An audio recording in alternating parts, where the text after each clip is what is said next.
All right, so this is part two of the recordings of Ingo Elbe's uh,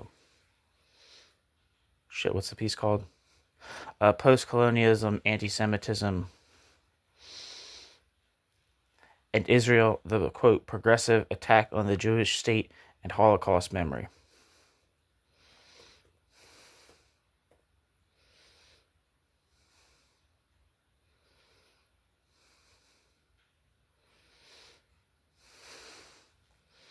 So, here we go. And we're starting at section 3, and the section 3 is titled Demonization of Israel. Thirdly, the colonial paradigm established in post-colonial Holocaust studies leads to a lack of sensitivity for the specific nature of Zionism and to Zionism's subsumption under white settler colonialism.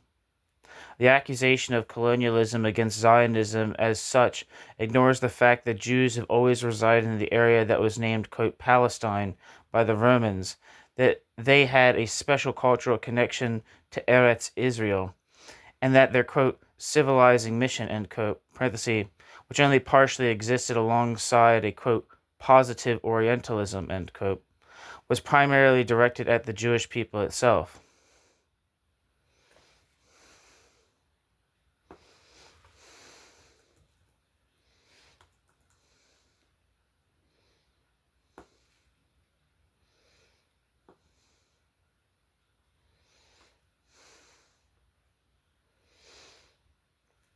And just wanted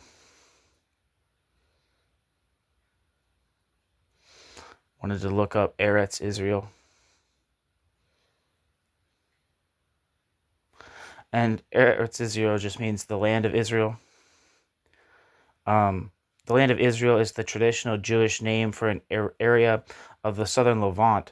Related biblical, religious, and historical English terms include the law of Canaan, the Promised Land, the Holy Land, and Palestine. The definitions of the limits of this territory vary between passages in the Hebrew Bible, with specific mentions in Genesis 15, Exodus 23, and Numbers 34, and Ezekiel 47. 9 times elsewhere in the Bible, the settled land is referred to as, quote, from Dan to Beersheba, end quote. And 3 times is referred to as, quote, from the entrance of Hamath onto the brook of Egypt, end quote. 1 Kings 8:6-5, 1 Chronicles 13:5, and 2 Chronicles 7:8.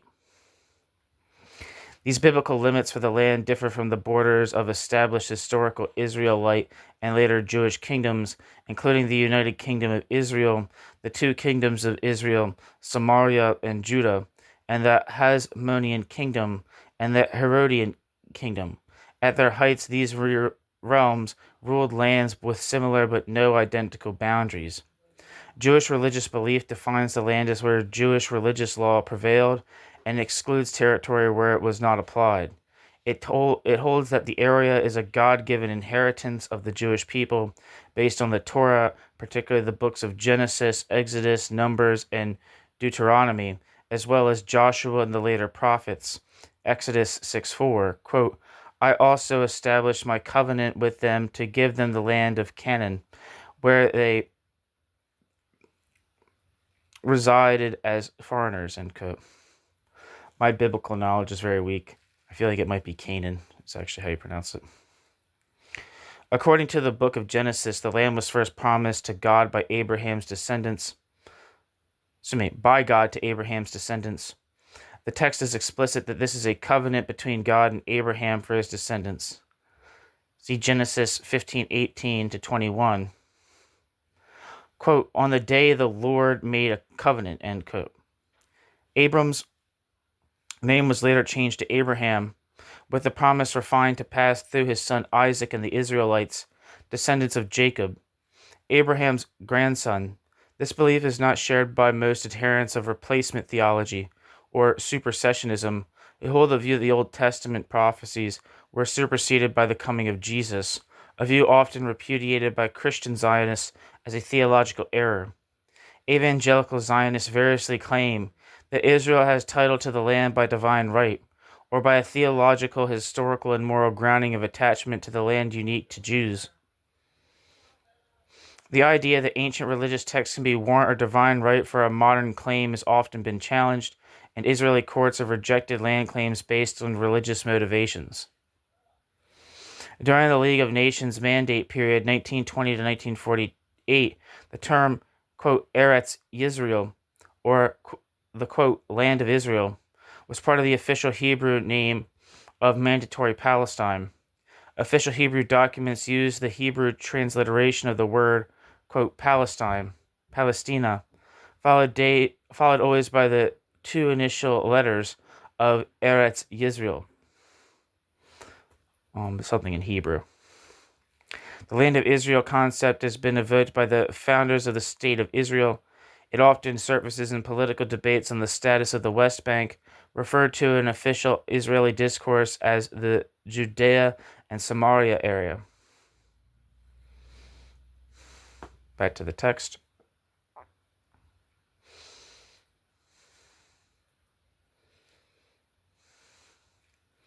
It is ignored that the European Jews did not come from a colonial motherland and were rather looking for a safe haven from their systematic anti-Semitic marginalization and eventual extermination, and that hundreds of thousands of Jews from Arab countries also fled their discrimination in these states. Furthermore, ignored is the fact that the Zionists were willing to compromise on a two-state solution, the absolute uncompromising nature of the Arab side on this issue, and the real existential threat to the Jewish community in the Middle East.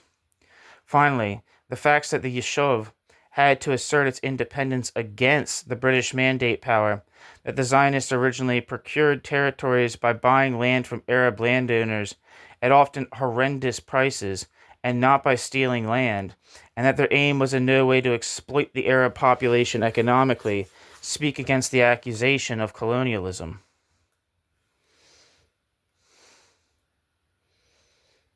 Footnote: for criticism of the accusation of colonialism against Zionism as a whole, see Borelli 2001, Jacobson and Rubenstein 2010, Frilling 2016, and Berkowitz 2021. End footnote. However, it is no secret that Arab tenants of the former large landowners who did not want to leave the land voluntarily after the sale and compensation were sometimes expelled. Footnote: see Morris 2001. Yet the increase in land prices caused by demand, with lucrative revenues for the Arab landowners, and the partial displacement of Arab agricultural workers due to the principle of Jewish labor, were countered by the improvement in the average living conditions of Palestinian Arabs and a general economic upswing due to Jewish settlement, which brought with it increasing migration from surrounding Arab states. Footnote: see Karsh 2011. For the later development, see Yamini 2017.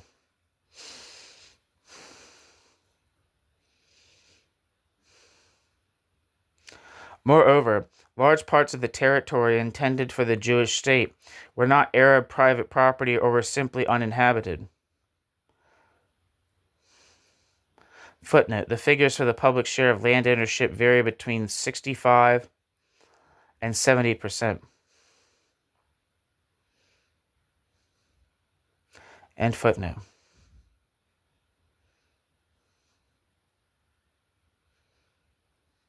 At no time was systematic ethnic cleansing the guiding political agenda of the Zionist leaders. Footnote: see Morris 2009, Yamini 2017. End footnote. The more complicated issue of the conquest of the West Bank and the Gaza Strip in the course of the Six-Day War does not initially exhibit any classical colonial aspects either. Historian Johannes Becker writes, quote, historically, the claim to rule over the captured territories is not based on classic European colonial arguments, but on their contested legal status after 2 decades of Egyptian military occupation, Gaza Strip, and unlawful Jordanian annexation, West Bank. Culturally, the expansion process was not based on exploring and conquering foreign lands, but on the establishment of a Jewish presence in the West Bank, 19 years after the ethnic cleansing of its Jewish inhabitants. Legally, Israel never extended its full sovereignty over the area or treated the Palestinian population as colonial second-class citizens, but as a population under military occupation. End quote. Johannes Becker. The occupation of the disputed territories was also intended by Israel to be largely reversed in a land for peace policy. Footnote. See Labuda or Labud 2017. End footnote. Taking all these facts into account, it can be stated with Alexander Jacobson and Amnon Rubinstein that the accusation of, quote, colonialism shrinks to a, quote, physical movement of people from one place to another, end quote, end quote. I'm going to look up these people real quick.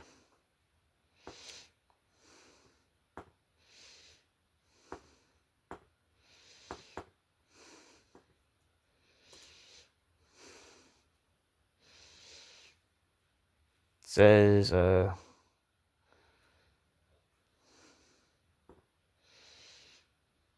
Alexander Jacobson is an Israeli historian, professor of ancient history at the Hebrew University of Jerusalem, political activist and commentator.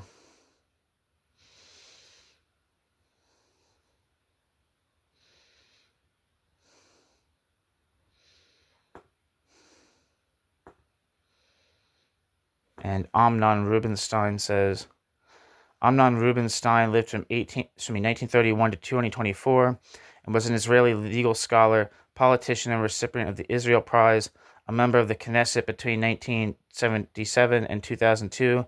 He served in several ministerial positions. He is referred to as the, quote, founding father of Israeli constitutional law, end quote. In later life, he was dean of the Interdisciplinary Center in Herzliya and a patron of Liberal International.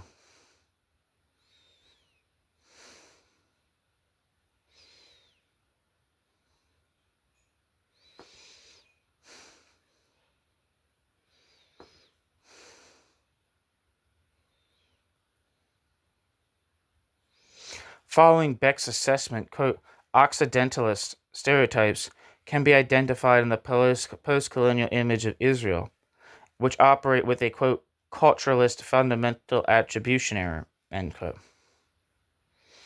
Quote, a tendency for people to make dispositional attributions for others' behavior, even there are clear external/environmental causes, end quote. This is still the quote. I gotta repeat that. Quote, and then a quote within the quote. Quote, a tendency for people to make dispositional attributions for others' behavior, even when there are clear external/environmental causes, end quote. By identifying Israel as part of the global, quote, West, explanations for its state formation, including its territorial expansion, focus not on strategic interaction, regional power dynamics, or historical context, but on presumably deep-seated and trans-temporal characteristics. In particular, a colonizing will to power, a rootless and cosmopolitan civilization, contempt for the, quote, natives, and an unquenchable thirst for material resources, end quote. Becker. As already indicated, Zionism sometimes even appears in the post-colonial worldview as a logical continuation of, quote, Hitlerism, as an incarnation of an ethnically based nationalism that allegedly automatically leads to expulsion, dispossession, and genocide. The, quote, victims of the victims, end quote, of which are now the Palestinians. Quote, Hitlerism as a continuation of colonial racist ideology came back to hunt Palestinians, this time at the hands of European Jews, end quote, says Gross-Foguel. According to Alain Badiou, this makes, quote, Palestinian the, quote, name of the true Jews, end quote, of today, and Israel the anti-Semitic state. A conflict between two nationalisms that has always been ethnocentrically and anti-Jewishly charged by the Arabs, from the outset now becomes a Manichaean campaign of conquest, expulsion, and even extermination by white Europeans.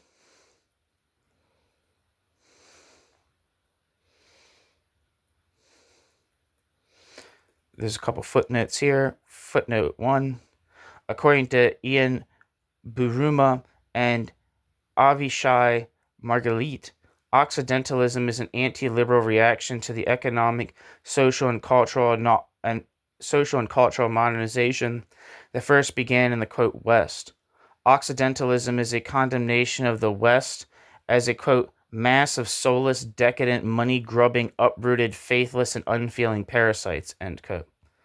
Buruma and Margalit, 2005, which was first found in European radical conservatism, but can also be found in the proto-fascist Japanese context or in political Islam. In this respect, it simply reverses the, quote, worst aspects of the counterpart, Orientalism, end quote.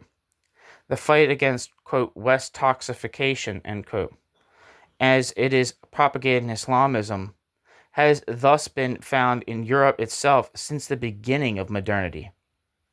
End footnote.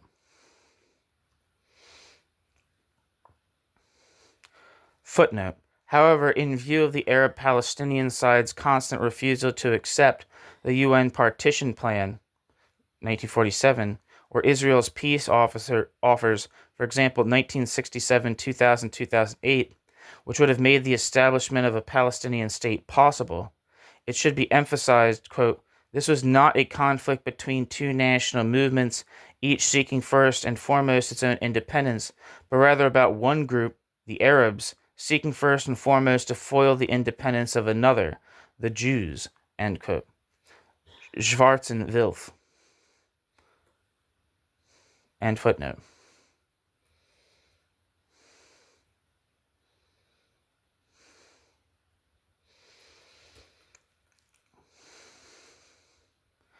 It is not only Achille Mbembe or genocide researcher Patrick Wolf who fantasize about the alleged extermination intentions of the Israelis towards the Palestinians.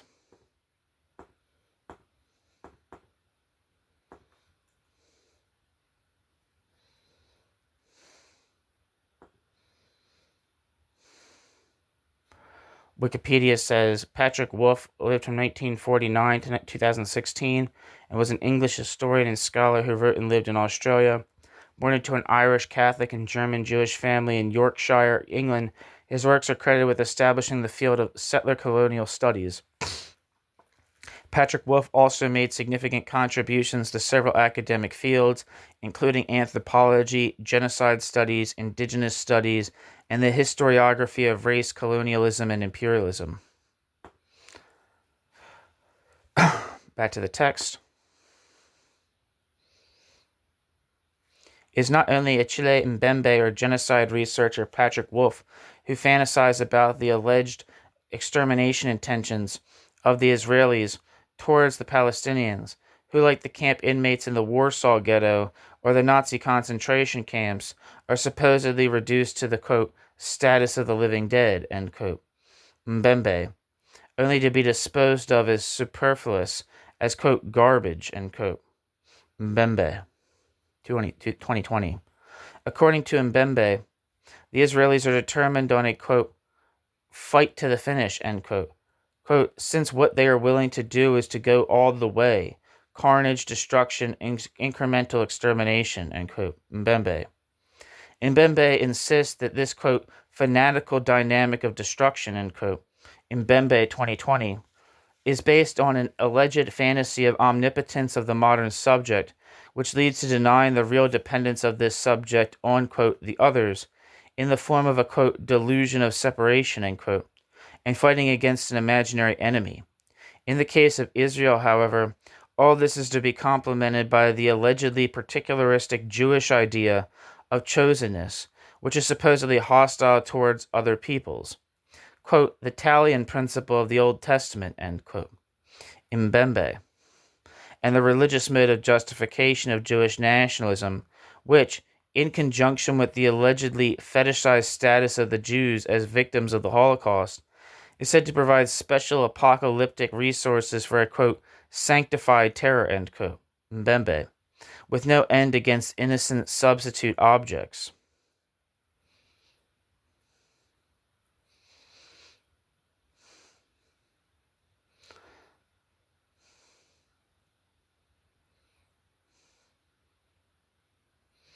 Footnote: on Gaza or the West Bank as a supposed new, quote, Warsaw ghetto, see Gers Foguel, 2009, Wolf, 2006.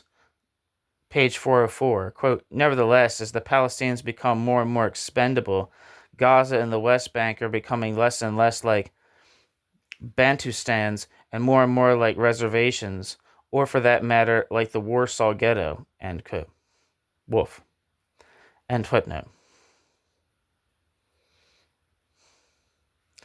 I wanted to look something up. The Italian principle.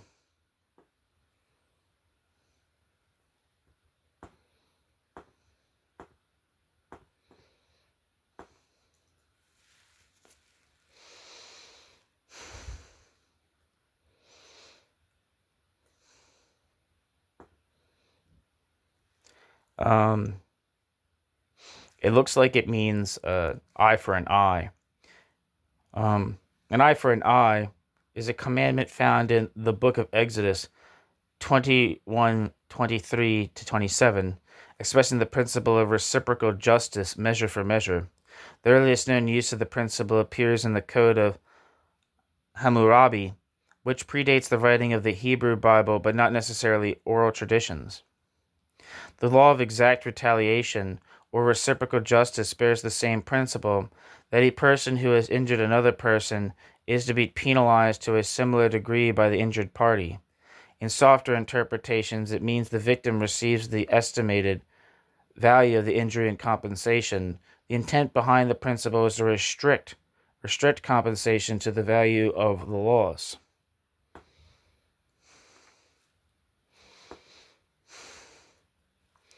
Back to the text. In addition to the Christian anti-Jewish stereotypes of vengeful Jewish particularism, all the criteria of Israel-related anti-Semitism are fulfilled here. Palestinian Arab violence and hostility towards Jews are derealized. Palestinian terror only appears in the form of desperate martyrs, and the Arab nationalist/Islamist, quote, separationism, which has rejected the existence of a Jewish state since the beginning of the 20th century, is completely ignored. Israel is demonized and delegitimized in a downright delusional way as a racist entity with analogies to National Socialism and the extermination of the Jews. Double standards are applied in the analysis of the Arab-Israeli conflict.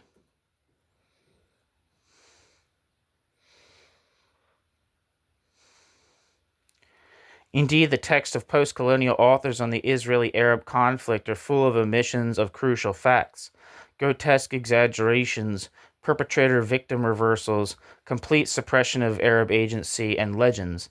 It would take a whole book to get even an inkling of this, quote, industry of lies, end quote.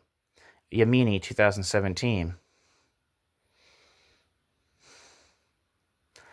Here are just 3 examples. 1. The myth of peaceful coexistence. The myth of peaceful coexistence. Ramon Gros-Foguel claims, exemplary for the post-colonial discourse, quote, at least until the formation of the State of Israel in 1948, Arabs and Jews lived in peace together for centuries in Arab lands, end quote. Quote, most of the existing Muslim regimes at the time recognized Jewish minority rights and treated them with dignity, end quote. Quote, it was not a history of anti-Semitic extermination or pogroms, end quote. Quote, it is really only since the establishment of the State of Israel that Jews and Muslims have become antagonistic, end quote. Gros-Foguel. None of this is true. Jews lived under Islamic rule as so-called dhimmis. This legal status, based on the Quran, Surah 9, verse 29, and the so-called Pact of Umar, meant an institutionalized humiliation of the Jews, which included the following regulations: marking, parenthesis, e.g. introduction of the yellow patch in Baghdad in the 9th century, in parentheses, ban on carrying weapons, payment of a special poll tax, the jizya, ban on building new synagogues, ban on sexual contact with Muslims, no right to testify in court, ban on riding noble animals, ban on defending themselves against violence by Muslims. Not all of these regulations were enforced at all times, but as Bernard Lewis in 2004 shows, they always hovered as a sword of Damocles over the Jewish minority in dominant Islamic societies. The assertion that this is not a history of pogroms is also simply wrong. Examples include the massacre of Fez in 1033, the pogroms of Granada in 1066, approximately 4,000 dead, and Hebron in 1517, the destruction of the Tiberias in 1660, the massacres of Safed in 1838, the Farhud of Baghdad in 1941, the pogroms of Ottoman Thrace in 1934 and Tripoli in 1945. Arab groups in the British Palestinian Mandate II carried out pogroms against Jews, some of them even anti-Zionist Orthodox. In 1920, 1921, 1929, and 1936 to 39.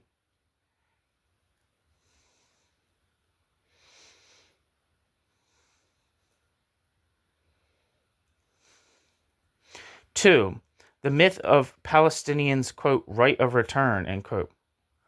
According to Judith Butler, the quote, right of return of the Palestinian refugees of the 1948 war is quote, unambiguously affirmed, end quote, in UN Resolution 194.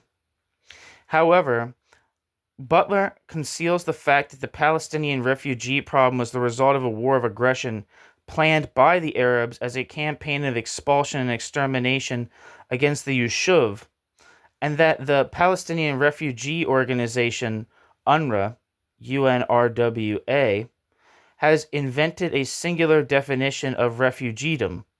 This definition claims that descendants of male Arab refugees automatically retain this status and are still counted as refugees, even if they have become citizens of other states, which leads to a constant increase in the number of refugees.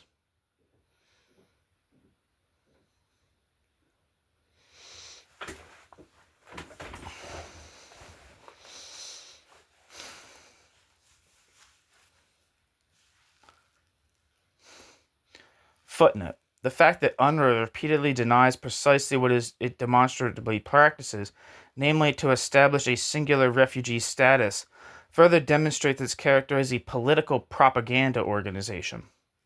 End footnote.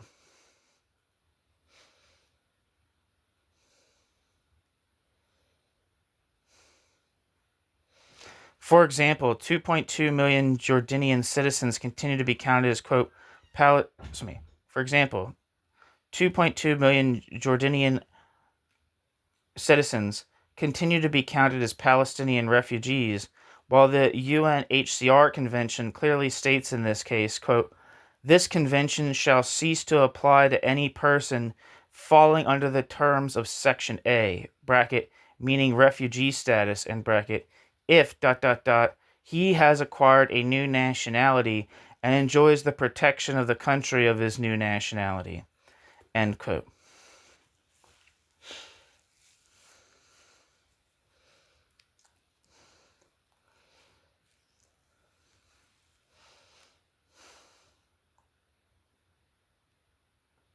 Footnote. See UNRWA 2023, quote, in Jordan, the 22.2 million Palestine refugees who are registered with UNRWA enjoy broad inclusion in social and economic life. The vast majority have Jordanian nationality, end quote. End footnote. Irrespective of this, the thesis that UN Resolution 194 recognized a right of return is also false.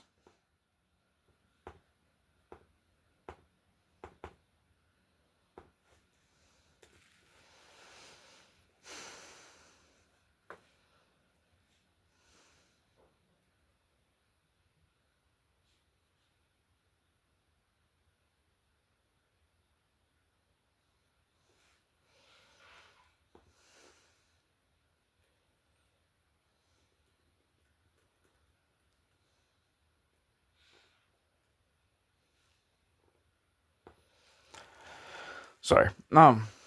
It does not postulate a legally valid right to return.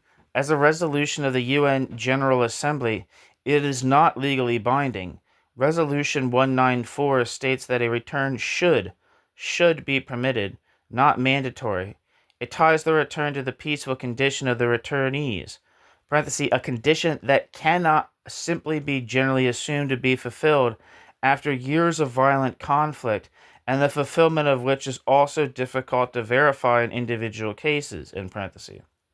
The resolution also considers the possibility of resettling the refugees in the countries of refuge, and it was rejected by the Arab states because this would have entailed recognition of Israel.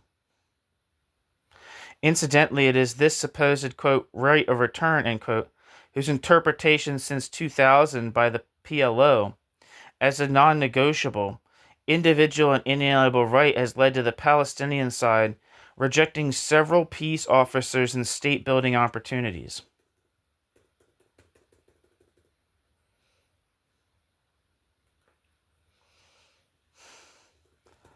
Three, the legend of the Zionist expulsion mentality. Enzo Traverso is amongst those who ascribe an inherent mentality of expulsion to Zionist positions. Footnote. On the Zionist debates about the population transfer and the fact that it did not become part of the Zionist political agenda, see Morris, 2009.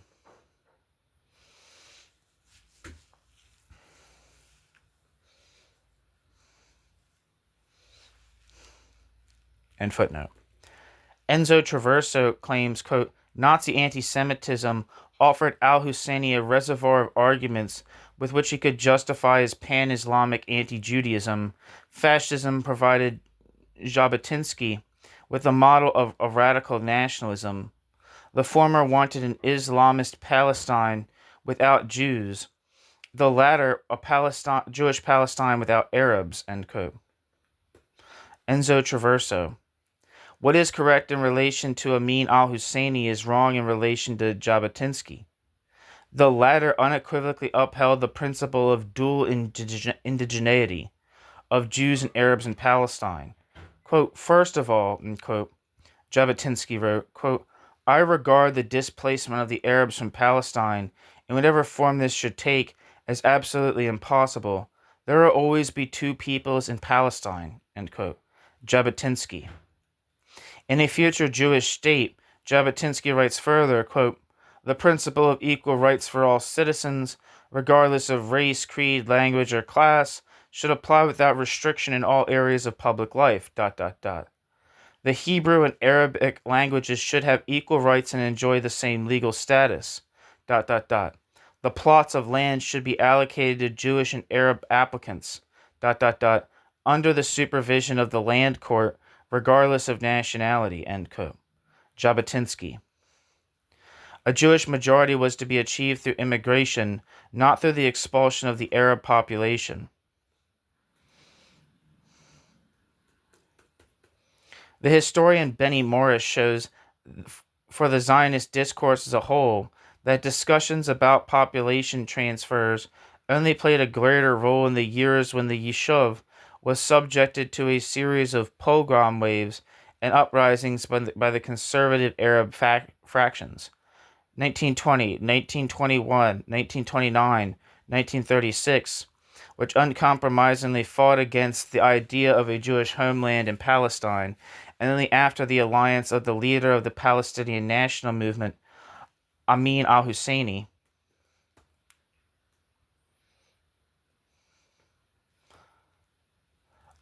with the Nazis, apparent.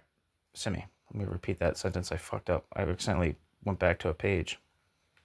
And only after the alliance of the leader of the Palestinian National Movement, Amin al-Husseini, with the Nazis became apparent, and the British appeasement policy towards the Arabs in the form of the White Paper course almost brought Jewish immigration to a standstill from 1939 onwards. Quote, in short, Arab expulsionists and annihilationists, or perceived annihilationists, intentions towards Zion's Jews triggered expulsionist Yishuv attitudes towards Palestinian Arabs, end quote. Morris.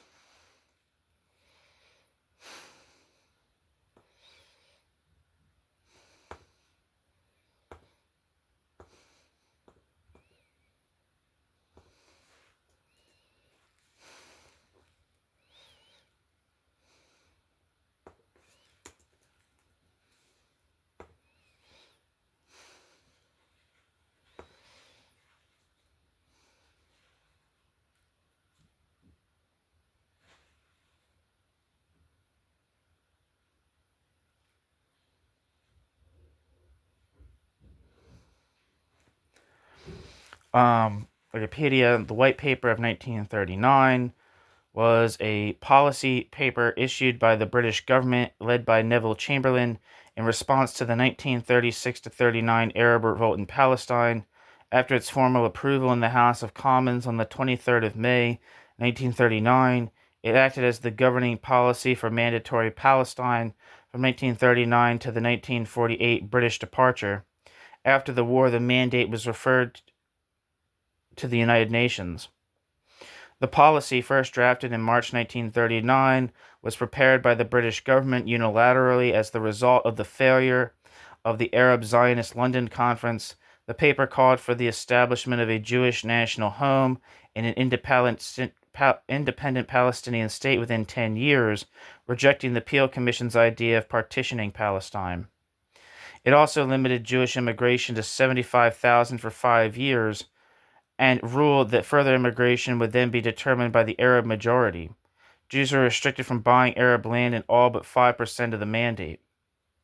The proposal did not meet the political demands proposed by Arab representatives during the London Conference and was officially rejected by the representatives of Palestine Arab parties who were acting under the influence of Haj Amin Effendi al-Husseini. But the more moderate Arab opinion that was represented by the National Defense Party was prepared to accept the White Paper.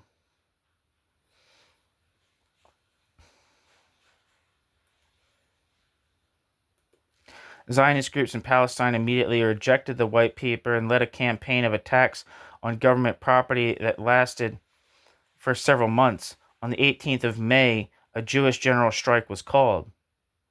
Regulations on land transfers and clauses restricting immigration were implemented, but at the end of the 5 years in 1944, only 51,000 75,000 immigration certificates provided had been used.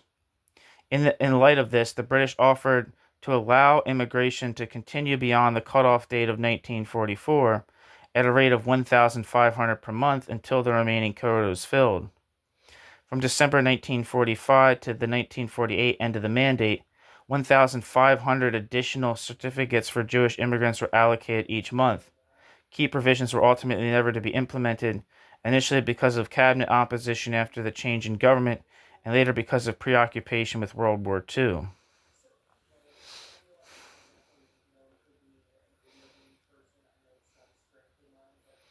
Back to the text. The Holocaust also shaped the Zionist leaders' awareness that, quote, the massive murderous intentions could and did translate into reality, and that the world would not necessarily intervene to stymie the Arabs, end quote. Benny Morris. However, these transfer considerations never became part of Zionist policy, although the Peel Plan of the League of Nations, in accordance with the concept of international law at the time, provided for and even forced population transfer between the two planned communities.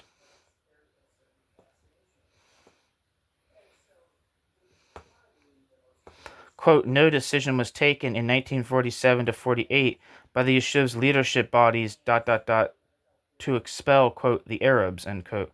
Expulsion was never adopted as policy, end quote. Benny Morris. Which is why the Jewish state was founded with a fifth of its population consisting of Arabs. However, this transfer discussion, which can only be understood in view of the experience of a hostile Arab government, paved the way for Israel's refusal to allow the refugees from the war after 1948 to return in their entirety.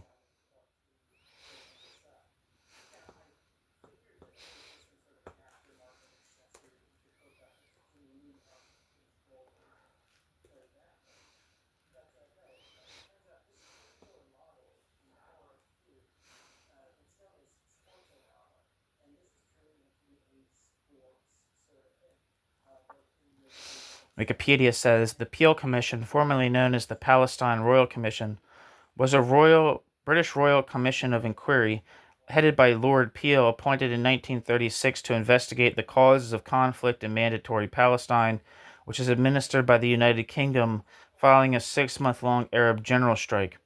On the 7th of July 1937, the Commission published a report that, for the first time, stated that the League of Nations mandate had become unworkable and recommended partition.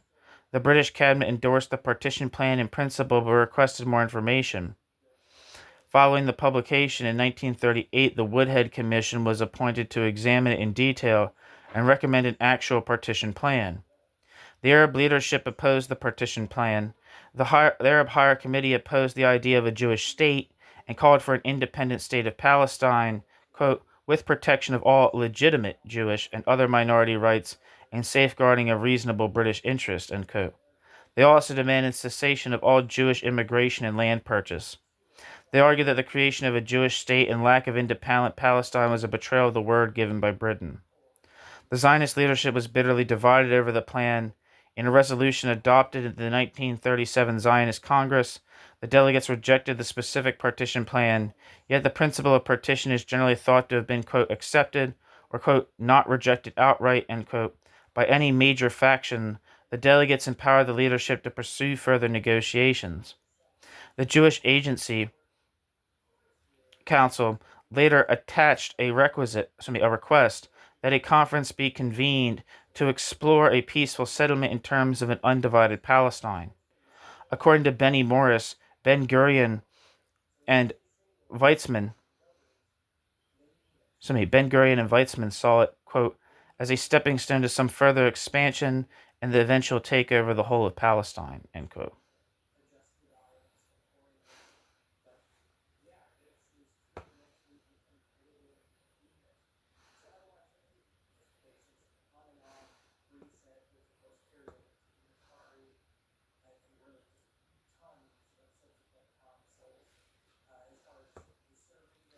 Back to the text.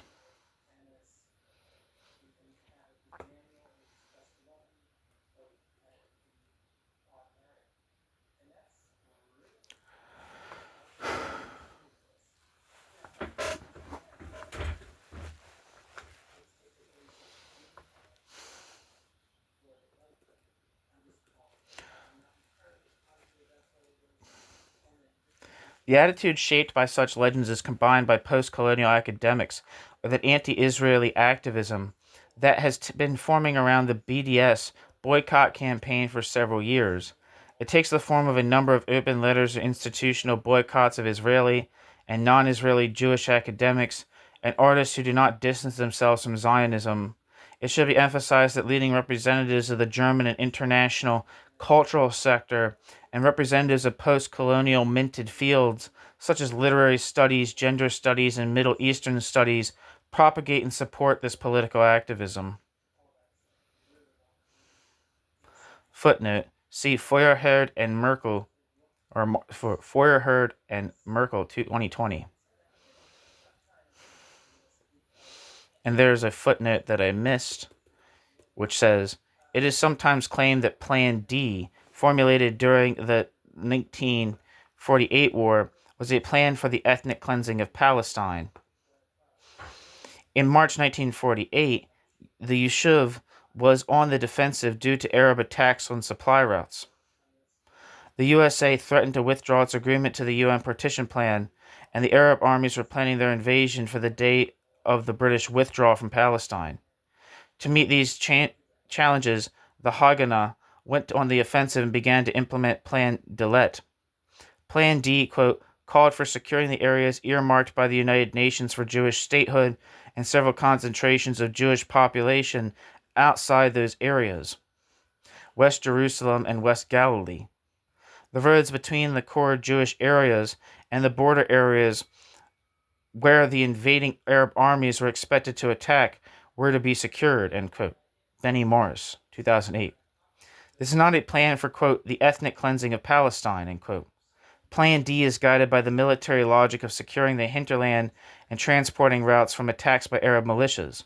Inhabitants of the villages from which attacks on the Haganah take place are mostly expelled across the border to the future Palestinian state.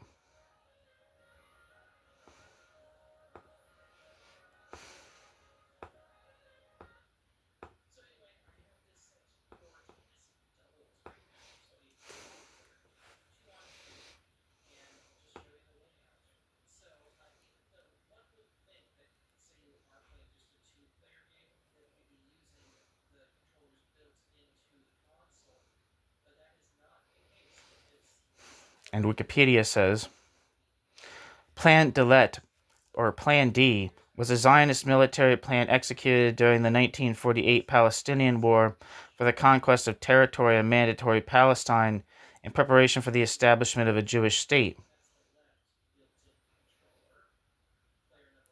The plan was the blueprint for Israel's military operations starting in March 1948 until the end of the war in early 1949, and so played a central role in the 1948 Palestinian expulsion in flight known as the Nakba. The plan was requested by the Jewish Agency leader and later first Prime Minister of Israel, David Ben-Gurion, and developed by the Haganah and finalized on the 10th of March 1948. Historians describe Plan Dalet, in which Zionist forces shifted (clarification needed) to an offensive strategy, as the beginning of a new phase in the 1948 Palestinian War. The 1948 Palestine War. The plan was a set of guidelines to take control of Mandatory Palestine, declare a Jewish state, and defend its borders and people, including the Jewish population outside of the borders, quote, before and in anticipation of, end quote, the invasion by regular Arab armies. Plan Dalet specifically included gaining control of areas wherever Yishuv populations existed, including those outside the borders of the proposed Jewish state. The plan's tactics involved laying siege to Palestinian Arab villages, bombing neighborhoods of cities, forced expulsion of their inhabitants, and setting fields and houses on fire and detonating TNT in the rubble to prevent any return. Zionist military units possessed detailed lists of neighborhoods and villages to be destroyed and their Arab inhabitants expelled. And that's a quote from Ilan Pape, whose merit as a historian is dubious. This strategy is subject to controversy, with some historians characterizing it as defensive, while others assert that it was an integral part of a planned strategy for the expulsion, sometimes called an ethnic cleansing, of the area's native inhabitants.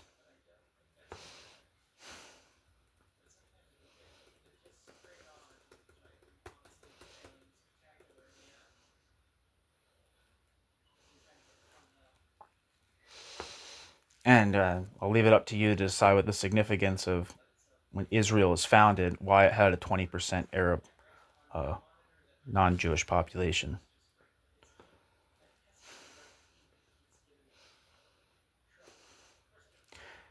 New section. Section 4. Postmodern disposal of Judaism.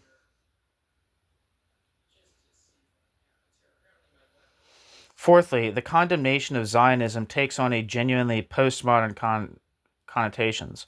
Postmodern theories criticize the idea of sovereign autonomous identity and determination with regard to semantic, gender, ethical, political, or national self-interpretations and capacities for actions. Capacity for action. It is, wrongly, assumed that A, the ideas of identity, autonomy, standardization, and conceptual determination per se mean exclusion or repression of the particular, ambiguous, and ambivalent. B, these ideas represent the attempt to deny constitutive relatedness to the other and one's own vulnerability. And C, they represent the impossible attempt to achieve homogeneity and security. And thus D leads to the violent splitting off of one's own dependence and the attempt to dominate or destroy the other as a threat. A, quote, anti-identitarian Judaism is now stylized as a paradigm of the postmodern affirmed, quote, existential homelessness, end quote, of man and the, quote, contamination of the self by the other, end quote. In contrast, there is a, quote, identitarian Judaism that becomes the epitome of particularism and national obduracy. This is a, quote, Jew splitting, end quote. Chauat, I can't remember, it's Bruno Chauat. I don't know if Chauat is a French author. He wrote a book called Is Theory Good for Jews? Which is interesting. I mean, yeah, I don't have, sorry, I'm spacing out.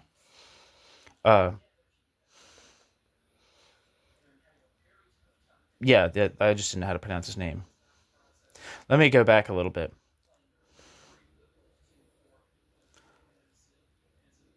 A, quote, anti-identitarian, end quote, Judaism is now stylized as a paradigm of the postmodern affirmed, quote, existential homelessness, end quote, of man and the, quote, contamination of the self by the other, end quote. Liska, 2021. In contrast, there is a, quote, identitarian Judaism that becomes the epitome of particularism and national obduracy. This is a, quote, Jew splitting, end quote.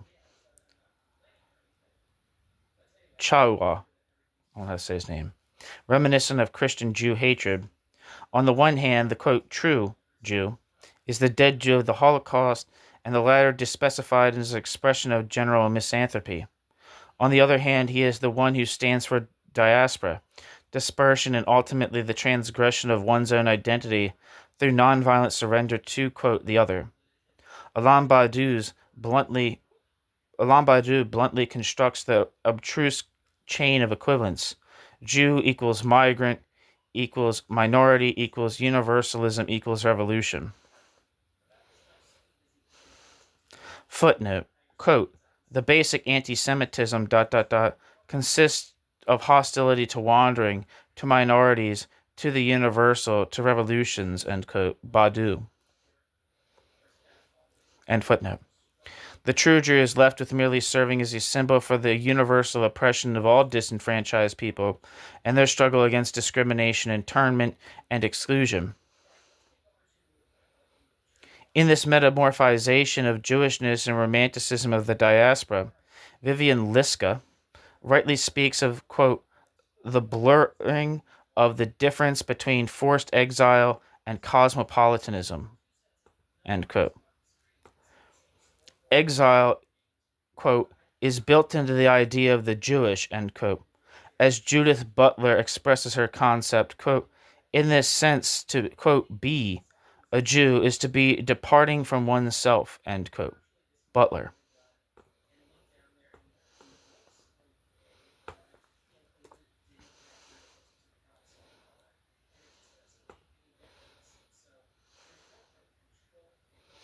Wikipedia says Vivian Liska, born in New York City, United States, is a professor of German literature and director of the Institute of Jewish Studies at the University of Antwerp, Belgium. Since 2013, Vivian Liska is also distinguished visiting professor at Hebrew University, Jerusalem. Back to the text. De facto, the metaphorical connection between Jewishness and the non-identity that subverts all norms and orders consists of a twofold step in the production of the, quote, Jew of negation, end quote. Chawa. Or Shawa, I guess that's how you say it. I don't know how you say it. Shawa. Maybe that's how you pronounce his name. Anyway, first, the Zionist Jew is to be dissolved into the diaspora Jew. Then ultimately his Jewish identity is also to, quote, realize itself in its negation in the indeterminate. This is why even staunch anti-Zionists and representatives of an Orthodox diaspora Judaism, such as Daniel and Jonathan Boyarin, criticize the postmodern allegorization of Judaism.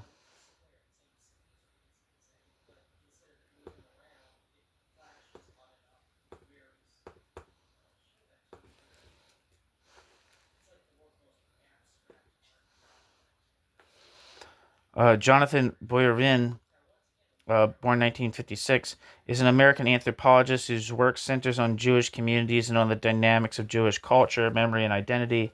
Born in Neptune, New Jersey, he is married and has two sons. In 2013, he was appointed Thomas and Diane Mann Professor of Modern Jewish Studies, Departments of Anthropology and Near Eastern Studies, Cornell University. His brother Daniel Boyarin is a well-known scholar, and the two have written together. And it says Daniel Boyarin, born 1946, is an Israeli-American academic and historian of religion. Born in New Jersey, he holds dual United States and Israeli citizenship. Daniel Boyarin is the Herman P. and Sophia Taubman Professor of Talmudic Culture in the Departments of Near Eastern Studies and Rhetoric at the University of California, Berkeley. Daniel Boyarin is married to Chava Boyarin, a lecturer in Hebrew at UC Berkeley. They have two sons. His brother Jonathan Boyarin is also a scholar, and the two have written together. He has defined himself as a, quote, diasporic rabbinic Jew, end quote. And footnote. Or excuse me, back to the text. According to Badu, the Zionist Jew engages in a, quote, de-essentialization, end quote, of the, quote, Jewish name, end quote, Badu. Israel, therefore, does not deserve the, quote, name Jewish, end quote, and is a country undergoing a, quote, process of de-Judaization, or de-Judaization, end quote, towards a, quote, anti-Semitic country, end quote, Alam Badu. The supposedly, quote, toxic Jew is identified in the form of the, quote, obdurate Zionist, whose ideas of sovereign identity and self-defense stand in the way of the eternal peace of post-national and multicultural societies. This society of the good is fantasized as a homogeneous block of the diverse. Badu contrasts these, quote, truly contemporary, cosmopolitan, end quote, states, end quote, as he calls them, with the supposedly, quote, archaic Israel. In his view, by interpreting the Holocaust as a specifically anti-Semitic crime, i.e. directed against Jews, Israel claims an absolutely undeserved exceptional status, a worldwide privilege to disregard international law, and establish a Jewish and colonial rather than a democratic state. As in classical anti-Semitism, the Jew, so in post-colonialism, the Jewish state, now appear as globally privileged and hostile to all humanity. As in Christian anti-Judaism, instead of Judaism, the Jewish state now appears as an obdurate archaism that rejects the universal message. The particular concept of the Jew must disappear, Badu and Butler suggest. Postmodernists, according to Vivian Liska, thus formulate, quote, ideas of Judaism that originate from Christian theologies of substitution, with an explicitly atheistic turn, end quote. Liska, which leads to the unification of, quote, a new anti-Zionism with an old anti-Judaism in a secular guise, end quote. Vivian Liska.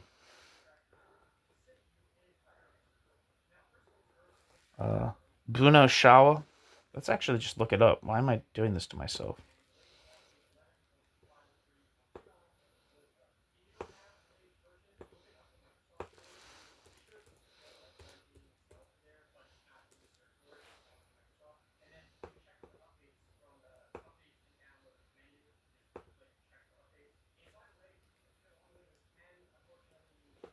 Bruno Schauer. Dude, that's funny. I think that's kind of like what I just said. Bruno Schauer. Bruno Schauer also identifies a secularized, quote, Jesus Christ. Bruno Schauer also identifies a secularized Neo-Pauline theology of repression, which establishes a new compulsion to convert towards the Jews.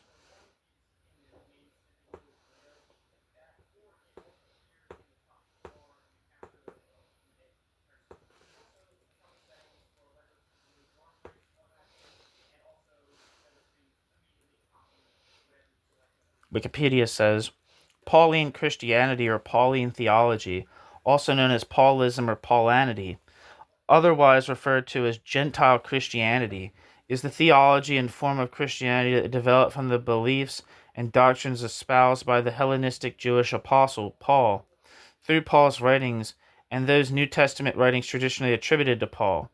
Paul's beliefs is sometimes overlap with Jewish Christianity, but Paul's beliefs deviated from this Jewish Christianity in their emphasis on inclusion of the Gentiles in God's new covenant and in his rejection of circumcision as a necessary token of upholding the Mosaic law. Proto-Orthodox Christianity, which is rooted in the first centuries of the history of Christianity, relies heavily on Pauline theology and beliefs, and considers them to be amplifications and explanations of the teachings of Jesus. Since the 13th century, a number of scholars have proposed that Paul's writings contain teachings that are different from the original teachings of Jesus and those of the earliest Jewish Christians, as documented in the canonical Gospels, early Acts, and the rest of the New Testament, such as the Epistle of James. Though there has been increasing acceptance of Paul as a fundamentally Jewish figure in line with the original disciples in Jerusalem over past misinterpretations, manifested through movements like, quote, Paul within Judaism, end quote.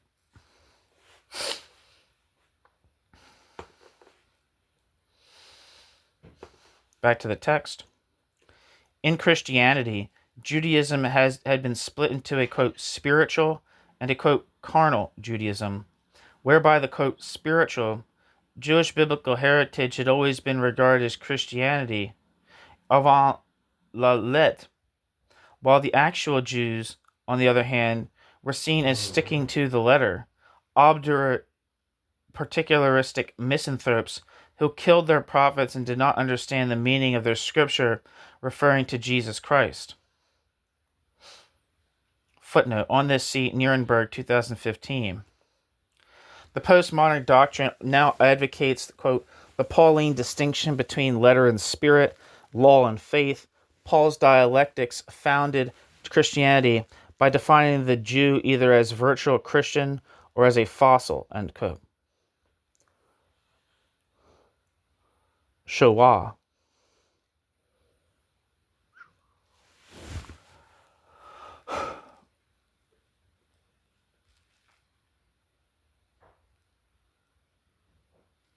Postmodernism thus has its, quote, own anti-Semitic Christian heritage, end quote. Shoah, according to which the good Jew is now considered to be the one who lives his identity in humiliation or decides to convert. The Jew as a, quote, Jew of negation, end quote. This conversion is simultaneously understood as true Judaism, which, however, consists precisely in the negation of Jewish identity and particularity in favor of the universal human, or rather the indeterminate. This is because postmodernism is about the struggle against the, quote, dictatorship of predicates, end quote, per se, just as true Judaism was once considered to be Christianity.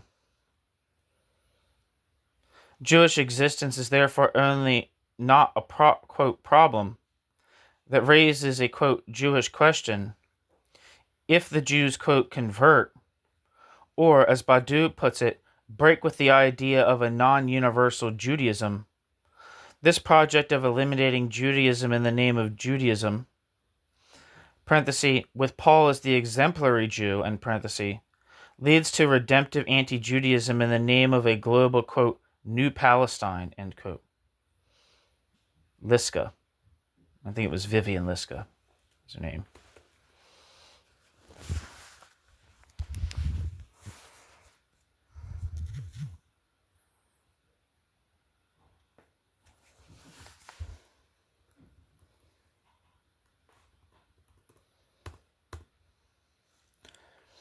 New section, section 5. The post-colonial view of the hatred of the, quote, other. Fifthly, Said's concept of Orientalism results in a dethematization of the anti-Semitism of the, quote, others, i.e., above all, Muslim minorities in Western societies or of Islamic-dominant societies in the Middle East. Statements about the collective identities of the so-called others are reduced to power strategies of the West. They are to be nothing but projective, homogenizing, privilege-securing fictions that deflect all the problems of one's own society onto the other. This other thus appears merely as the phantasmagorically displaced own of the, quote, majority culture, end quote. Since only the speech of the so-called, quote, white majority culture, end quote, is considered, there is either a complete dethematization of Islam or other cultures, political movements and groups, or they are only considered as reacting to Western oppression, i.e., quote, they are degraded into minor children, end quote. Pascal Bruckner.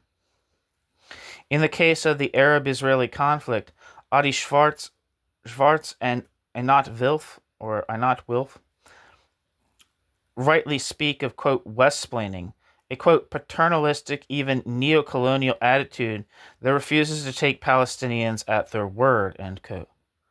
Accordingly, Enzo Traverso explains the anti-Jewish violence of Muslims in France as a result of racist discrimination. Enzo Traverso believes, quote, that this hostility towards Jews stems from a legitimate revolt against a very real oppression, end quote. Traverso, and from Israel's policies.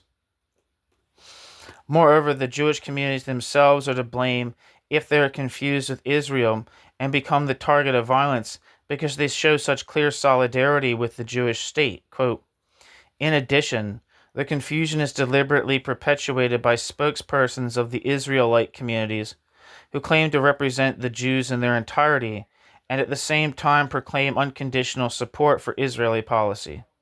Their complete identification with Israel ultimately promotes the negative equation that leads anti-Semites to desecrate a synagogue because they see it as an expression of the, quote, Jewish state, end quote, end quote. Traverso.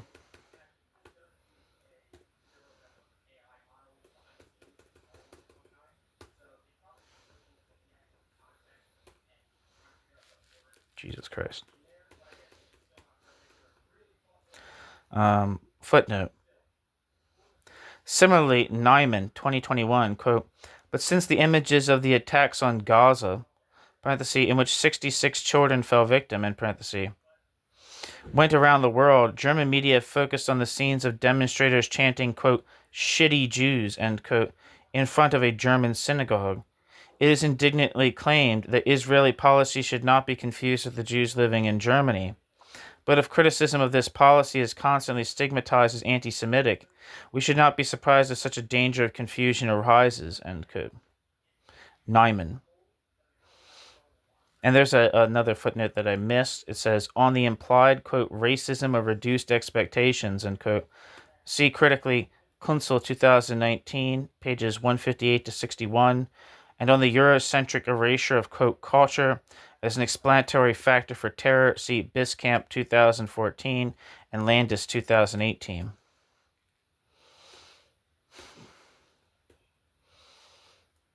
Back to the text and footnote. A quote, multi-directional, end quote, racism critical activism, end quote, as Michael Rothberg and Jürgen Simmerer put it, ultimately rests on such ideological principles. In a provincial Eurocentric way, this ignores the global extent and flexibility of anti-Semitic hatred. In Alida Assmann's case, this suppression even becomes an activist imperative. She writes that it is important to, quote, broaden the view of the Holocaust and German identity. To do this, we need a concept of anti-Semitism that does not divide us, but brings us together and strengthens us in the determined fight against hatred of Jews, racism, xenophobia, and Islamophobia, end quote. Alida Assmann.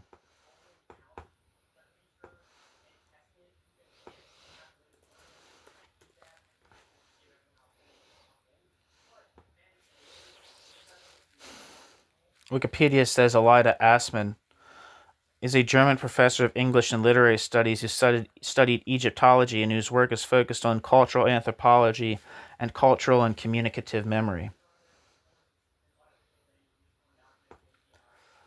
Back to the text. The theory must therefore adapt to the activist goal. This trivializes Islamic and left-wing hostility towards Jews or even acts in alliance with it in order to fight the supposedly sole opponent, the quote, white dominant society, end quote, or quote, the right, end quote. Thus, the Jewish experience of anti-Semitism practiced by quote, the others is silenced or fought against as a betrayal of common progressive practice, just as the Zionist Jew was interpreted as a traitor to humanity in postmodern anti-Semitism.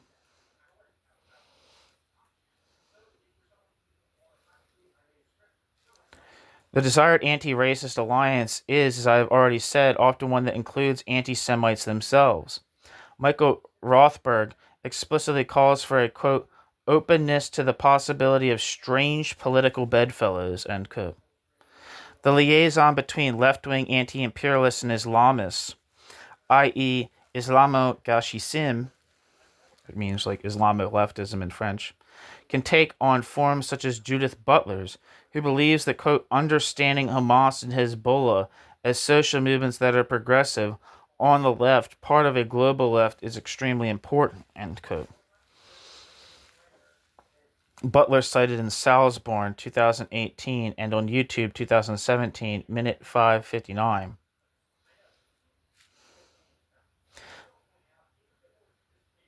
Footnote. And is on Islamo-Gauchism from a left liberal perspective, see Yamini 2017, Rickenbacker 2020, Bruckner 2020, Forrest 2021, Gilles Malhac 2021. Because the term coined by Pierre-André Tugleef was also used by the far right and because many leftists legitimized their own involvement alliances with anti-Jewish, homophobic, anti-communist, fundamentalist, and patriarchal movements under the pretext of anti-racism or the fight against neoliberalism, this term is usually rejected by these leftists. Caroline Forrest writes, quote, at the Times, the far right denigrates all those who resist their obfuscations as, quote, Islam leftists, end quote. But that doesn't mean there isn't an Islamic left. Unfortunately, it's an ideological and political reality, end quote. Caroline Forrest.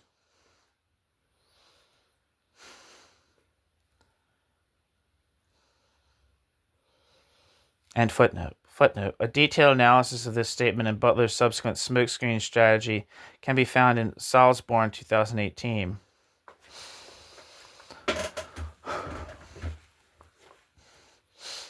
Others, such as the postmodern star philosopher and winner of the Hannah Arendt Prize at the city of Bremen, Gianni Vattimo, demand, quote, to raise money, quote, to buy Hamas more rockets, end quote, or want to lend a hand themselves.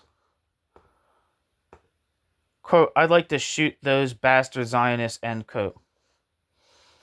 Vattimo cited in Mamigliano 2014.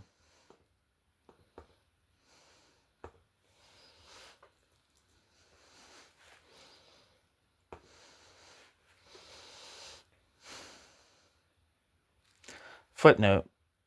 Gianni Vattimo lived from 1936 to 2023 and was an Italian philosopher and politician.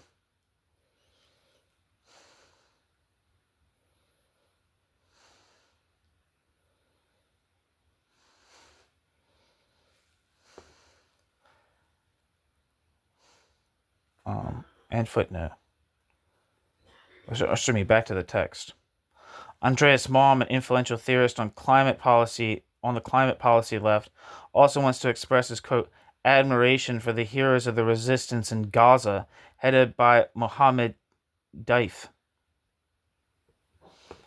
end quote. Andreas Malm. I have a piece about Andreas Malm's and Enzam Yappa's dispute on a Red May panel online by the critical theorist and researcher on anti-Semitism, Matthew Bolton, if you're interested in learning more about that.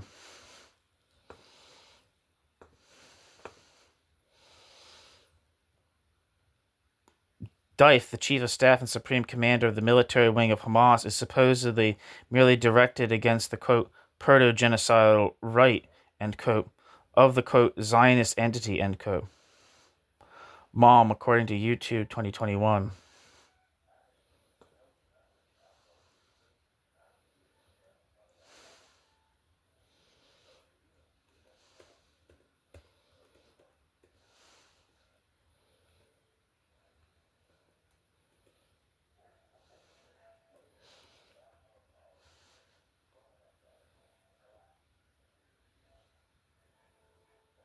Where the hell am I? Lost my spot.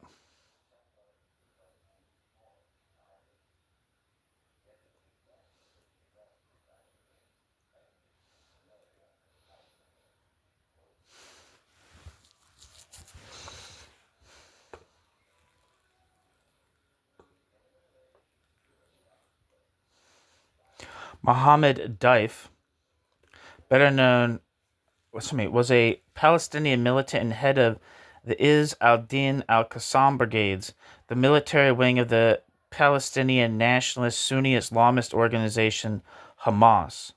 Daif was born around 1965 in the Khan Yunis refugee camp in the Gaza Strip to a family that fled or were expelled during the 1948 Palestine War. Mohammed Daif reportedly left school temporarily to support his low-income family, later graduating with a bachelor's degree in chemistry from the Islamic University of Gaza in 1988, where he had established a theater group. Mohammed Daif joined Hamas in 1987, weeks after it was established during the First Intifada against the Israeli occupation, and later became known as Mohammed Daif, meaning, quote, guest in Arabic, possibly in reference to the nomadic lifestyle he adopted to avoid being targeted.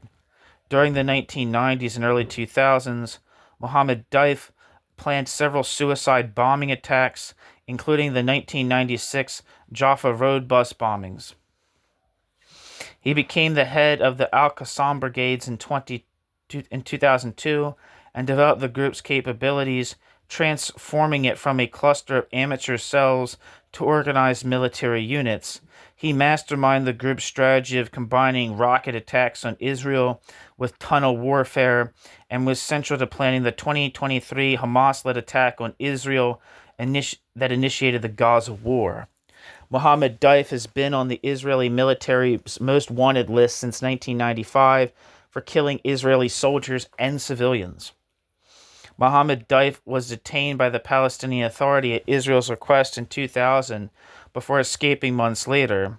Mohammed Daif had been targeted in multiple Israeli assassination attempts since 2001, surviving at least 7 attempts on his life.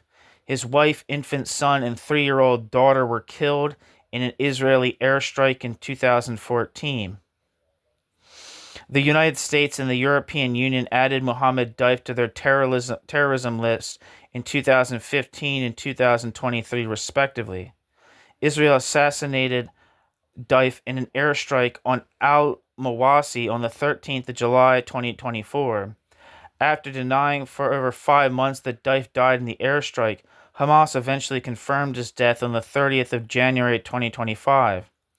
In November 2024, the International Criminal Court issued an arrest warrant for Daif, claiming that they were unable to verify his death.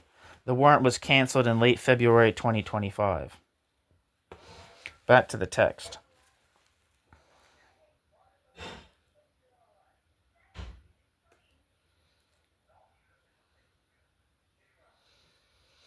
The knitting pattern of post-colonial approaches virtually invites this Islamo-Gauchism.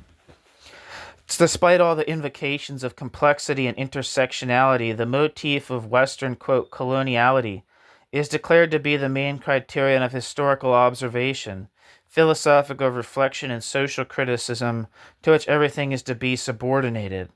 As shown, post-colonial theory examines the emergence and reproduction of a, quote, enlightened Western subject, end quote, through the projective construction of a, quote, other that is both degraded and dominated. While the Orient is seen as static, collectivist, and pre-modern, Europe presents itself as dynamic, individualistic, and enlightened, said Said. Postcolonial theory poses the question of whether there can be so-called, quote, narratives beyond this, quote, Western understanding and its entanglement of, quote, knowledge and power, end quote, with which the, quote, others can escape the degrading representation by the West. Very early on, it was argued against this basic idea that Said himself practiced the very same so-called essentialist mechanisms of constructing cultural entities that he criticized. Said accused the West, which he stylizes as a homogeneous bloc from I can't pronounce the name Aeschylus to Bernard Lewis, of speaking of the Orient. Moreover, in Said's work Orientalism, Said only considers how this, quote, West speaks about the Orient without allowing the actors of this Orient to have their say at all. He exaggerates the relevance of colonial otherings for the emergence of the modern self-image in Europe and suggests that every Western scholar is an agent of imperialism and racism with a distorted perception of the realities of the Orient. The last point in particular has granted Said an extremely positive reception among Islamist intellectuals, albeit against Said's will. Footnote, see Teitelbaum and Litvak, 2022. See Lut, Breckman, Hinz, and Kurtz, 1998, and Rickenbacker, 2020. End footnote. The more complex idea of so-called hybrid identities, which undermines the opposition of, quote, West versus the others, end quote, has also long been criticized.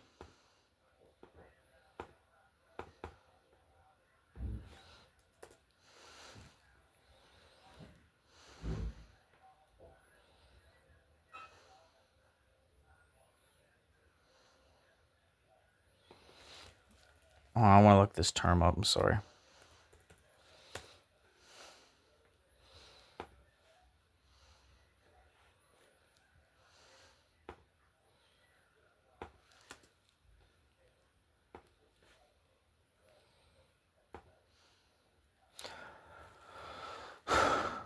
Wikipedia says hybridity in its most basic sense refers to mixture.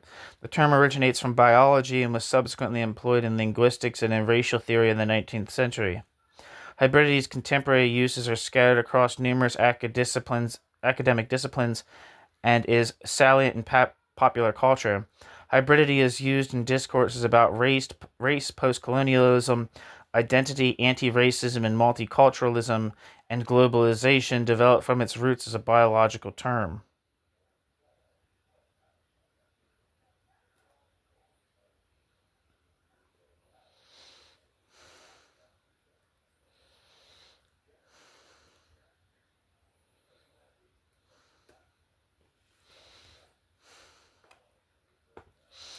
Back to the text.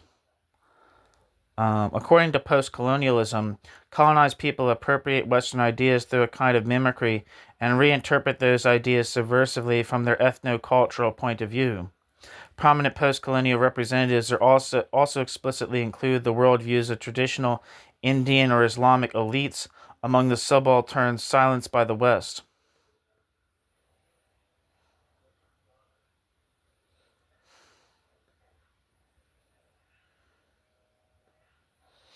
Footnote, see Chakrabarty, 2010.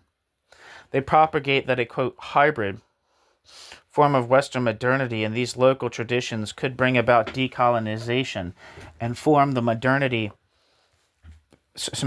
basis of a, quote, pluriversal, quote, alternative to modernity, end quote. Mignolo. Beyond Western domination.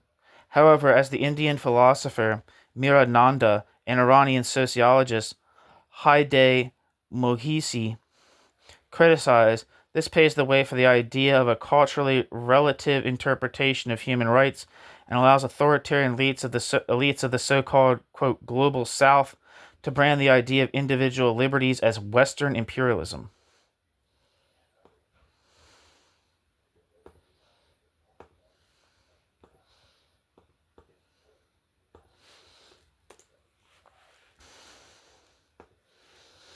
Mira Nanda born 1954, is an Indian writer and historian of science who has authored several works critiquing the influence of Hindutva, postcolonialism, and postmodernism on science, and the flourishing of pseudoscience and Vedic science.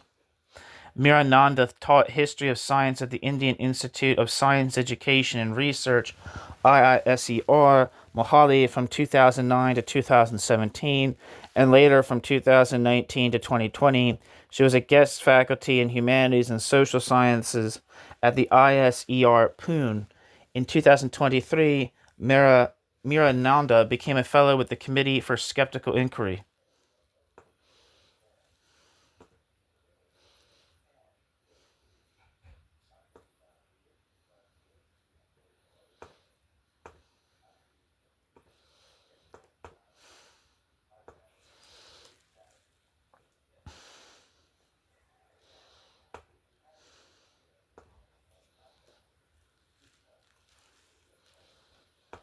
And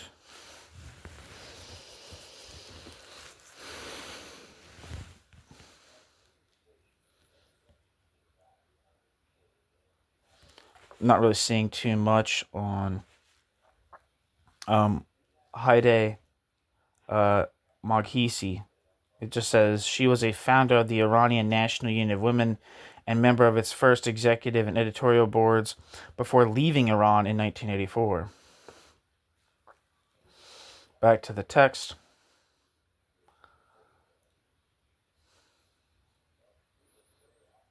Critics of Islamism or authoritarian populism from the countries concerned are regularly defamed by post-colonial authors as inauthentic speakers who are allegedly, quote, West-toxicated, end quote, by the Western colonial mindset. This immunizes local power relations of the so-called, quote, global South from criticism, says Nanda.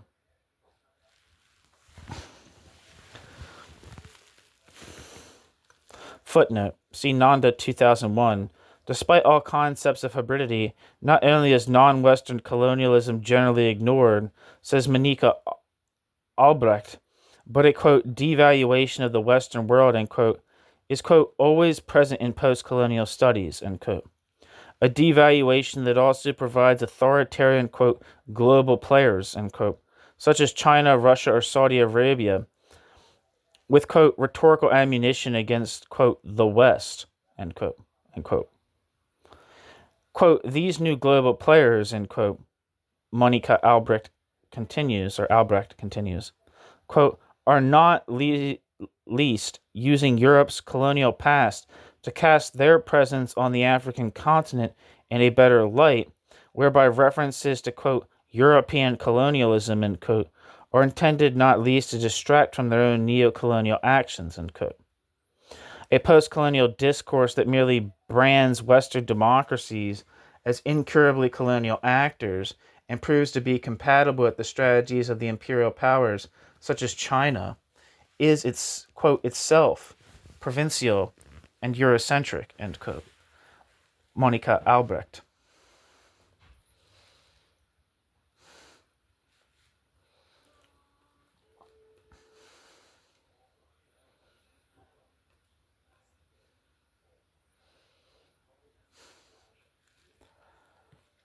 It is therefore no coincidence that end footnote.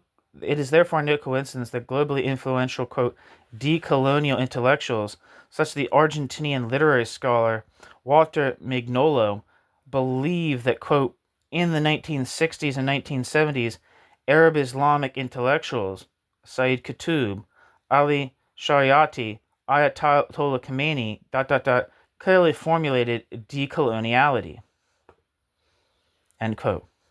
Walter Mignolo.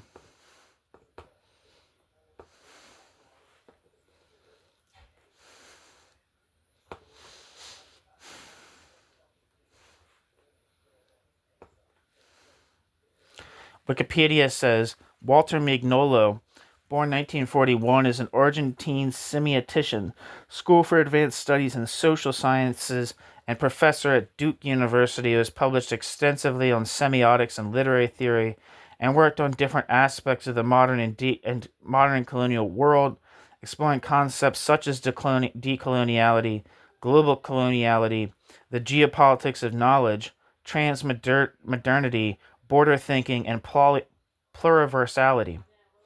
Walter Mignolo is one of the founders of the modernity/coloniality critical school of thought.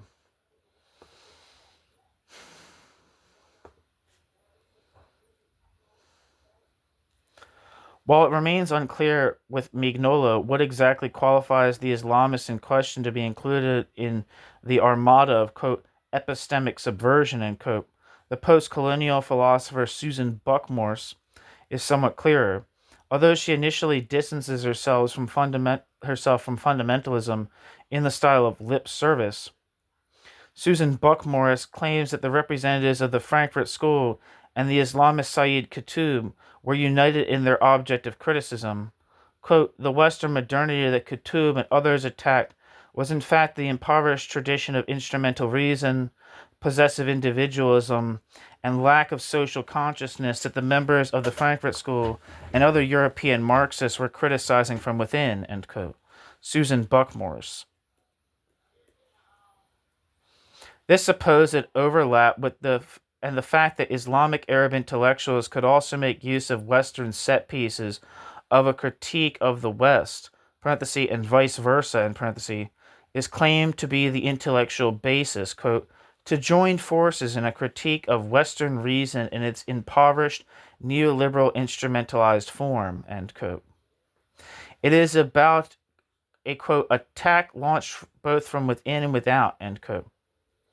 From this point of view, cultural differences must be overcome by the awareness of being pitted against the same enemy. The theoretical framework with which this critique is formulated is of secondary importance. Quote, to accomplish a global critique, however, it is the object criticized that must have priority, not the discursive model, end quote. Buck-Morss. Of course, it takes a lot of imagination to place the materialist, anti-Semitism critical, Freudo-Marxist tradition of critical theory in line with Qutb's collectivist, anti-Semitic, and counter-Enlightenment resentment against Marxism, psychoanalysis, and secularism. In 1950, Qutb states unequivocally, quote, the Jews have confronted Islam with enmity from the moment that the Islamic State was established in Medina. Behind the doctrine of atheistic materialism was a Jew. Behind the doctrine of animalistic sexuality was a Jew.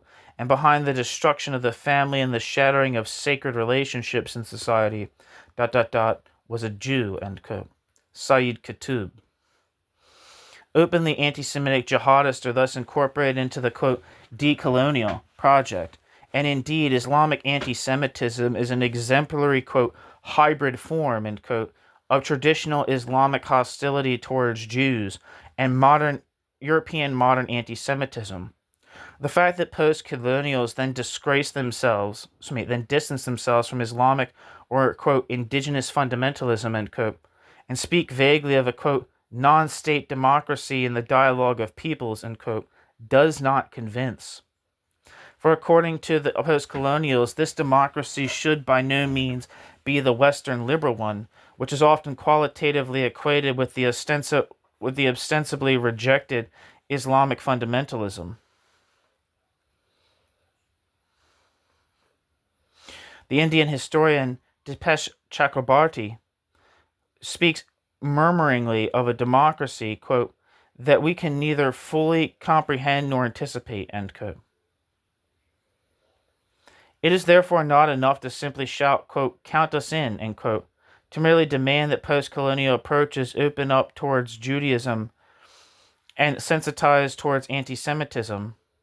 Receptivity to such an intersectional critique, as formulated by Coffey and Laumann in 2021 and Schraub in 2018, for example, is made difficult or even impossible by the politically motivated adherence to the elementary construction errors of Sayyid's tradition of post-colonial thought. From the outset, this tradition has been a politically activist, anti-Zionist narrowing of post-colonial, anti-Western ideas, leading to what we find today as the predominant current in the issues in question. It is doubtful that the marginal attempts to liberate motifs of post-colonial analysis from this narrow focus and to establish a more differentiated stance in the analysis of anti-Semitism or Zionism can be successful. New section, section 6. Conclusion.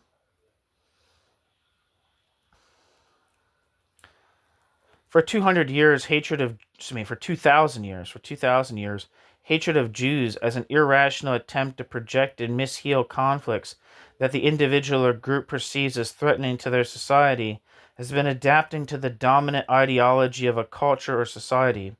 The Jews then appear religiously as children of Satan, murderers of God, deniers of redemption or falsifiers of tradition, nationalistically as world conspirators and disintegrators of the national homogeneity of peoples, racially reshaped as the apocalyptic enemy of humanity per se, traditional Marxist anti-imperialist as the chauvinist imperialist agency of finance capital against the creative peoples, Islamist as the global string puller of the demoralization and destruction of the Ummah, or post-colonial and postmodern as white privileged nationalists and, quote, toxic sovereigntists who contaminate the metaphysical fluidity of modern subjects and the diversity of transnational multicultural communities. The literary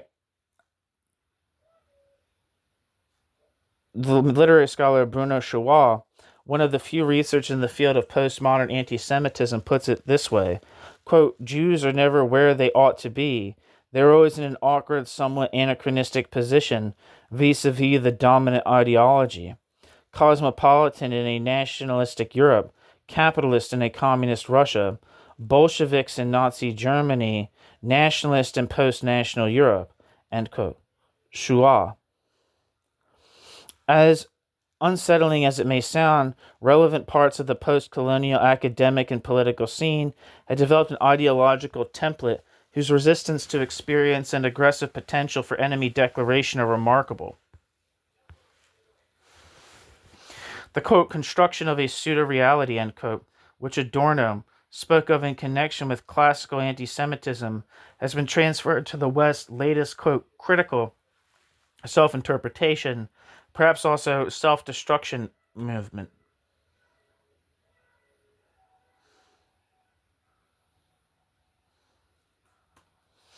I wrote this text before the events of October 7th, 2023.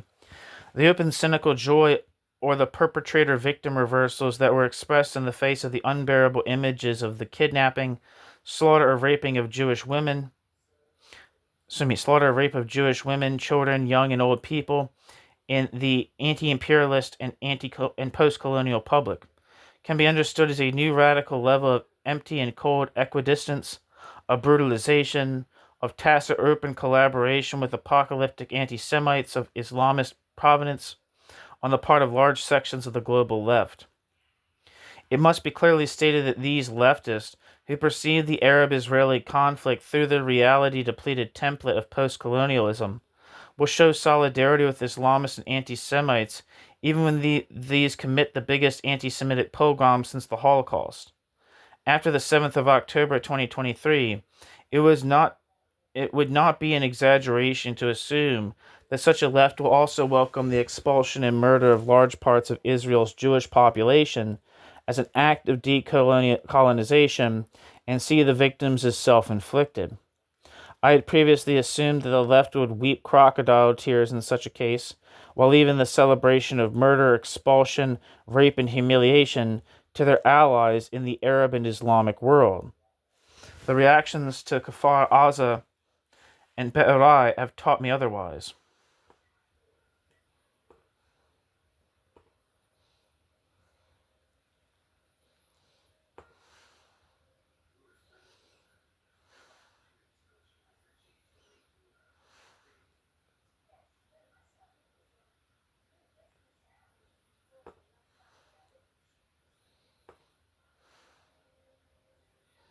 And Kfar Aza is a kibbutz in Israel.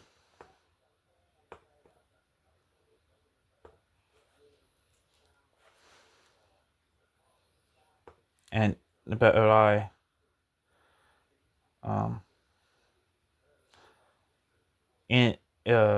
Be'erai is a kibbutz in southern Israel located in the northwestern Negev desert near the eastern border of the Gaza Strip. It falls under the jurisdiction of Eshkol Regional Council. In 2022, it had a population of 1,071.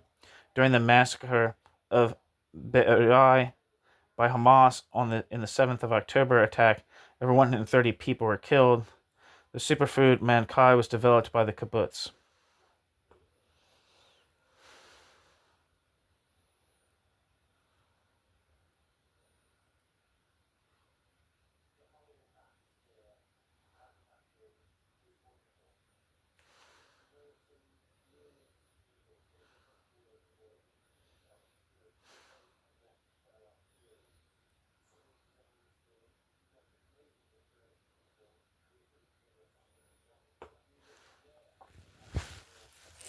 What awaits Israel if Hamas or the PJJ win is nothing less than, quote, end Kolonisierung.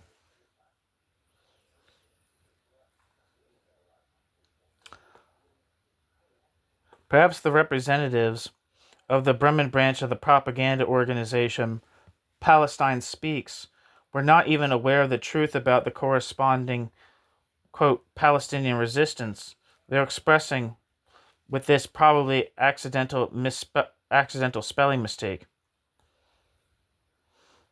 It will be a mixture of, quote, final solution, quote, Endlösung, and supposed decolonization. In other words, decolonized Palestine means nothing other than pogrom of Kfar Aza and Be'eri extended to the whole of Israel. Footnote. In German, the proper spelling of decolonization is Entkolonisierung. The prefix ent means day, while end means final. Quote, on the 7th of October, 2023, Gaza rose up and blew down its prison walls, end quote. The group continues, quote, young Gazans were able to visit their homeland Palestine 48 for the first time, end quote. Palästina spricht, 2023. A more cynical trivialization of mass murder is hardly conceivable.